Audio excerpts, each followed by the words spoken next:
the vineyard, the kind of the terminology is this is the trunk.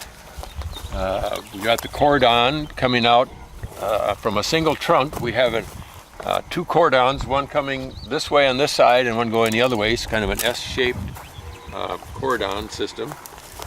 These are spur positions on the cordon, the long piece here being the cordon. Then each one of these is a spur position, and then the canes coming off of the spurs. We're here in a Cabernet Sauvignon vineyard that is in the process of being pruned. Our manager here, Brock Boyson of this vineyard, is going to give us a little demonstration of what goes into the process of pruning a vineyard. So Brock, you want to get us started here and tell us some of the things we look for?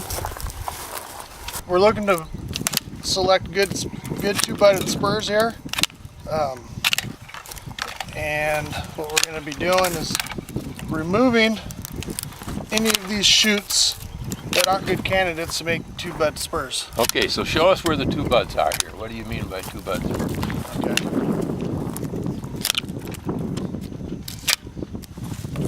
Let me get rid of this. Sure.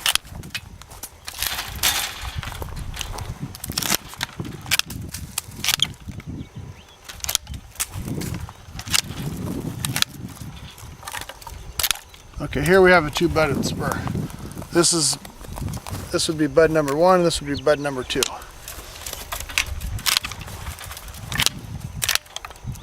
And when we go through, we're going to select what we think are the best choices, and anything that's weaker, not as vigorous as we would like, we're going to leave it as a one bud.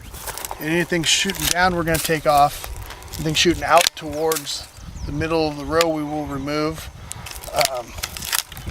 What we'll try to do is select the shoots, the spurs that are closest to the cordon, and in an effort to continually replace our low wood on the cordon so that we don't get too high, like we're starting to get high up here. So we'd come in here and select something that's down low, like maybe this one here, and remove some of the taller stuff, the higher stuff. Some of this stuff that's coming to the outside will do the same.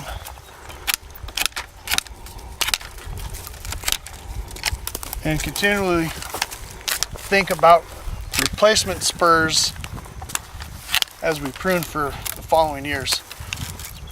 One of the reasons that we're pruning late, you can actually see some buds on these canes, is you try to wait until the sap is flowing, if you will, in the vines, and so when you trim it, you can actually see there's moisture starting to exit the wounds. And that way, if there's any infection or fungus or any kind of disease, it won't suck back into the plant, but it's being pushed outside of the plant. Now, you've got a crew in here, Brock, and are these people all trained on what needs to be done before they come here, or do you have to pretty much train them when they get here? Or how does that all work? Yeah, you have to train them when they get here. They've been pruning grapes before in different vineyards, but you need to retrain them when you bring them into a different vineyard. So each variety is a little bit different, each vineyard is a little different, depending upon the trellis, depends upon the variety. Yep.